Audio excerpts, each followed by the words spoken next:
Publishing the data is a big responsibility that the journalist holds.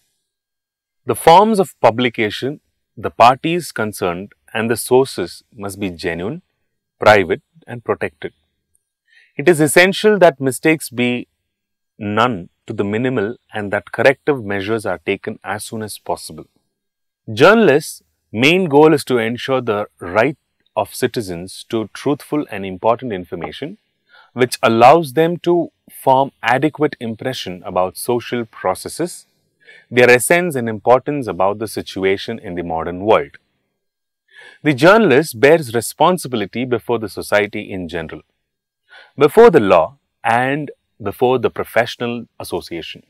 The social responsibility of the journalist requires that he acts in accordance with his personal ethical standards.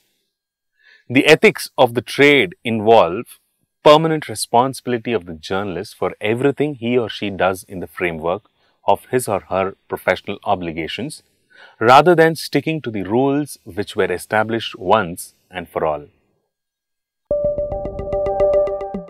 The present code shall set a high standard for ethical and professional behavior for people involved in searching, receiving, keeping, distributing, and commenting on information in the mass media. The norms of the code are not obligatory requirements and formulated as moral guidelines or standards against which media employees can compare their professional work. The norms of the journalist ethics code cannot be used as the ground for holding media employees criminally, administratively, disciplinarily, or otherwise responsible, except the responsibility in the framework of media self-regulation. Mass media freedom is one of the major guarantees of the freedom of speech, an obligatory element for ensuring other civil rights and freedoms. The freedom of the press involves the possibility to freely discuss and criticize the activities of both the authorities and civil and private structures. Journalists contribute to the realization of the right to express unpopular opinions or agree with the point of view expressed by the majority. The journalist must defend the freedom of speech, retain independence of his or her political views and convictions. He or she must resist any efforts to distort information or introduce censorship. Like any other citizen, the journalist has a right to political and other convictions. However, in his or her professional activity, he or she should remain neutral and objective.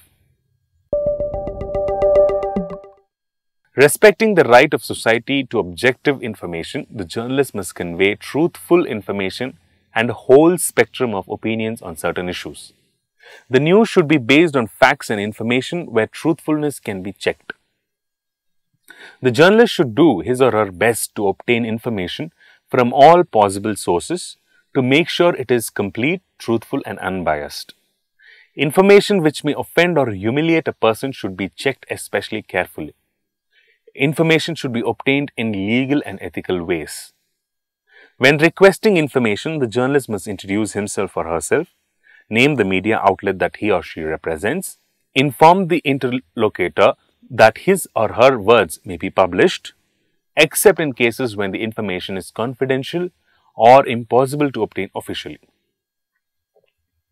Trust must not be abused. In case of tragedies that have caused someone shock or oppressed condition, the journalist must interview the person carefully and with patience. When gathering information, journalists may not mispresent themselves. Journalists search for information by hidden means can be justified. Only in cases when the information in question is of major importance for society and cannot be otherwise obtained. In distributing consumer information, it is necessary to show why certain goods are chosen.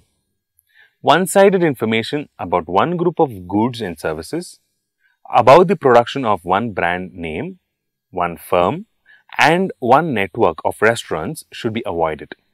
The journalist should not write on behalf of some other person or sign under somebody else's material with his or her own name. In their daily work, journalists are advised to keep a balance between fair competition and professional solidarity. Neither individual journalists nor editorial teams should settle accounts via mass media.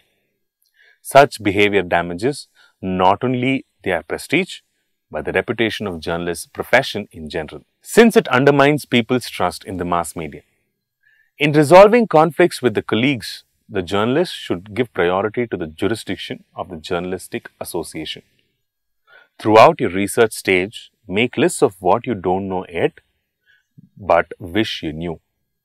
Check your list before you start writing to make sure you are not missing anything.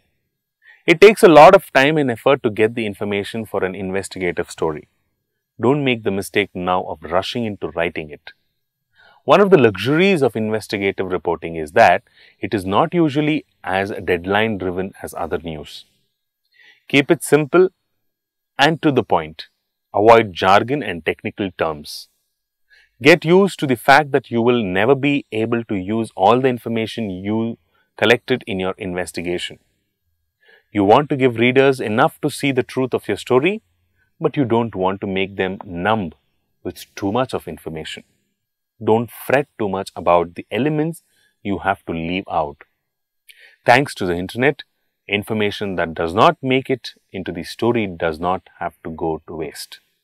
Nowadays, you can use your own or your organization's website to post details about how you did your investigation, copies of documents you used, links to other sources, and complete interview transcripts, among other materials. If it's possible, include photos, graphics, timelines, or other visuals. Not only will they attract more people to your story, but they can often do a better job of telling a complex story than text alone can. Here, a picture really can be worth 1,000 words. After completing your final draft, systematically check your notes, documents, and interviews to double check the accuracy of the information you included in the story.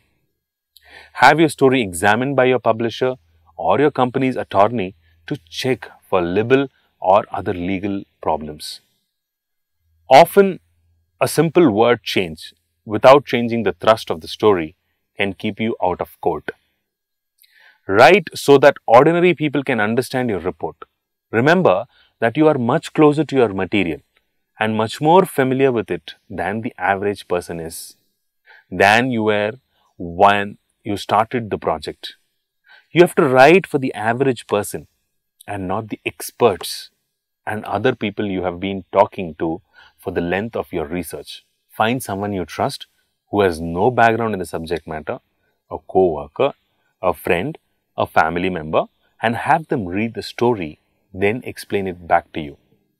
If they can't explain it or give a different angle than you intended, you have to go back and simplify. As a journalist, taking good notes is crucial to keeping your facts straight. But most writers do this simply for the purpose of the story at hand and move on once it's published. Few consider this fact, fleeting thoughts and observations that seem interesting, if not directly relevant to your article, could someday lead to another story, whether that's a quick blog post or a book. Capturing these random thoughts in an organized fashion is challenging. That could be why few writers do what is sometimes called collecting string or random threads of thought that could someday be spun into a larger story. Most reporters, when they start work for the first time, are given a notebook and told to keep it safe and never throw it away. You never know when you may have to refer to your notes as evidence in a legal case. Accurate note-taking is essential. The usual rule is that notes must not only be accurate, they must also be reliable and contemporaneous.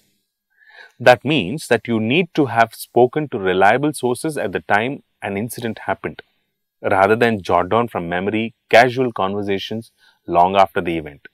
The latter is unlikely to stand up in a court of law. You will also need to keep records of the research you carried out in reaching your conclusions. These should all be contained in your notebook or, in the case of those using computers, in folders and files. Always keep a track of all bookmarks and email correspondence relating to your stories. However, where anonymity has been requested or where it is essential, make sure that your records do not identify those you have interviewed.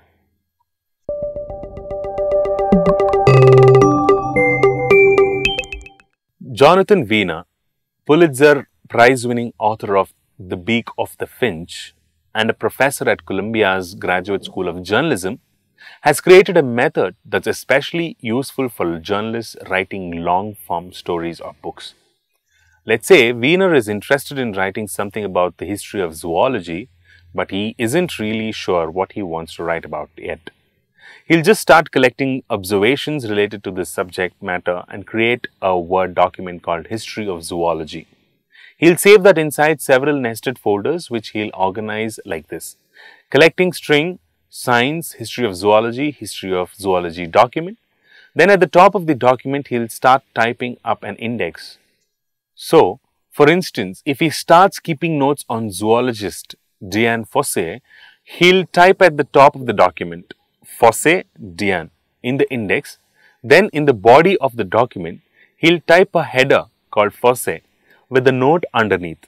But anticipating that the document will soon be filled with instances of the word Fossey, he'll actually title the header X Fossey, so that in the future when he wants to go down to his notes on Diane Fossey, all he has to do is a search on the one instance of X Fossey. After a while, let's say his index says Cuvier Fossey, Irwin. In the body of the document, you would then find 3 headers marked X Cuvier, X Fossey and X Irwin. Weiner also collects documents such as papers in PDF and other formats on the same subjects. In order to keep these research materials organized in a parallel fashion to his personal documents, he creates a folder called Readings, whose subfolders mimic the ones in collecting string, with the exception that there is an added folder at the end whose name corresponds with a header in the collecting string document. So under Readings, you would find folders like this: Readings, Science, History of Zoology, Fossey. Each time he adds a paper to this folder, he forces himself to read or skim them. It's really useful to force yourself to write a little abstract or at least some notes about what's in that PDF under the appropriate heading. He said in a phone interview, "Otherwise, you are going to forget. And I will summarize what's in the paper in my own words, off the top of my head." It's surprising how useful that turns out to be. Whenever I look at my notes about Fossey, I know what I've got in that PDF, and since it's my own words, I may be able to use that when I go to write about Fossey. So I may be able to get some writing done without even feeling like I was writing. Weiner says that by adding the subheadings to the index at the top, he gradually creates something that looks like an index at the back of a book. He says that when adding these subheadings, it's best to make the labels as straightforward and literal as possible. When they are really easy to use, he says, it helps me to understand the subject better. As your research grows, feel free to take material that's growing more unwieldy and create a new subheading for it, plus corresponding subfolders in the Readings folder. So, for instance, if he had collected a number of papers about Fossey's childhood, he would create a new folder there called Fossey Childhood to contain all the papers on that subject. There are lots of different ways to present your data to the public, from publishing raw data sets with stories to creating beautiful visualizations and interactive web applications. We asked leading data journalists for tips on how to present data to the public. There are at times when data can tell a story better than words or photos, and this is why terms like news application and data visualization have attained buzzword status in so many newsrooms of late. Also fueling interest is the bumper crop of often free new tools and technologies designed to help even the most technically challenged journalists turn data into a piece of visual storytelling. Tools like Google Fusion Tables Many eyes, Tableau, Deputy and others make it easier than ever to create maps, charts, graphs, or even full-blown data applications that heretofore were the domain of specialists. But with the barrier to entry now barely a speed bump, the question facing journalists now less about whether you can turn your database into a visualization, but whether you should. Bad data visualization is worse in many respects than none to all. With a tight script, well-timed animations and clear explanations, motion graphics can serve to bring complex numbers or ideas to life, guiding your audience through the story. Hans Rosling's video lectures are a good example of how data can come to your life to tell a story on the screen. Whether or not you agree with their methodology, the Economist's Shoe Thrower's Index is a good example of using video to tell a number-based story. You wouldn't or shouldn't present this graphic as a static image. There's far too much going on, but having built up to it step by step, you're left with an understanding of how and why they got to this index. With motion graphics and animated shots, you can reinforce what your audience is hearing from a voiceover with explanatory visuals provides a very powerful and memorable way of telling a story. Giving news consumers access to the data we use for our work is the right thing to do for several reasons. Readers can assure themselves that we aren't torturing the data to reach unfair conclusions. Opening up our data is in the social science tradition of allowing research to replicate our work. Encouraging readers to study the data can generate tips that may lead to follow-up stories. Finally, engaged readers interested in your data are likely to return again and again. As the discussion around the big data bounds into the broader conscious, one important part has been conspicuously missing: the human element. While many of us think about data as disassociated, free-floating numbers, they are in fact measurements of tangible and very often human things. Data are tethered to real lives of real people, and when we engage with the numbers, we must consider the real-world systems from which they came. Know your scope. There's a big difference between hacking for fun and engineering for scale and performance. Make sure you've partnered with people who have the appropriate skill set for your project. Don't forget design. Usability, user experience, and presentation design can greatly affect the success of your project. It sounds easy, doesn't it? Observing what is going on, asking questions, uncovering facts, and then telling the public what we have discovered. But we are dealing with volatile raw material. Handled carelessly, the facts we uncover, research, and present have the power to cause misunderstandings, damage, and could potentially change the course of history. When agreeing to the anonymity, ensure that the person you are interviewing is happy with you sharing their identity with your senior editor. It will be difficult for you to use the material if those who are in the charge of the output are not able to make their own judgment as to the authenticity of the person and the information they are offering. It will also help protect you and your sources in the long run. The willingness to admit mistakes is another part of being accurate. This has become all the more important in the age of online archives. Although it has always been the case that mistakes in old newspaper cuttings could be repeated and result in an accurate report being circulated again years later. Your news organization will have a correction strategy. Respecting the rights and lawful interests of third parties. The journalist should differentiate between publicly important information and information that evokes public interest. Information on the private life of a person may be published only if the behavior of this person in the private sphere affects the public interest.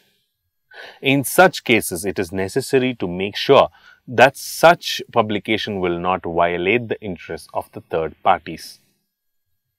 The journalist should not photograph citizens in private environment without their consent.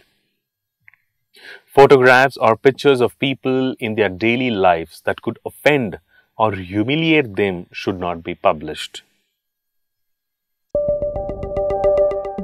Mass media should correct mistakes quickly and incompletely. Corrections of significant mistakes should be published without delay in a visible place. People criticized in the mass media should have the right to immediate response.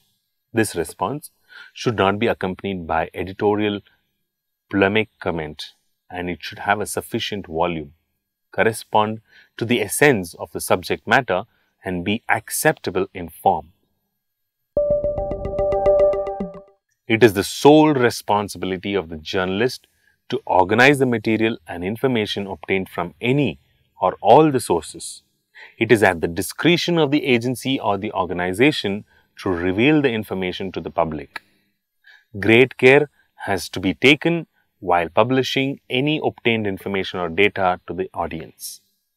All involved parties must be respected for their contribution, and all facts must be thoroughly checked before it is rolled out. Any mistakes that have occurred must be corrected and apologized for as soon as they are identified. Keeping track of all the material available or obtained is a very crucial step in the journalism sector. A well-organized system is one in which all data is genuine, obtained from legal sources, and thoroughly fact-checked.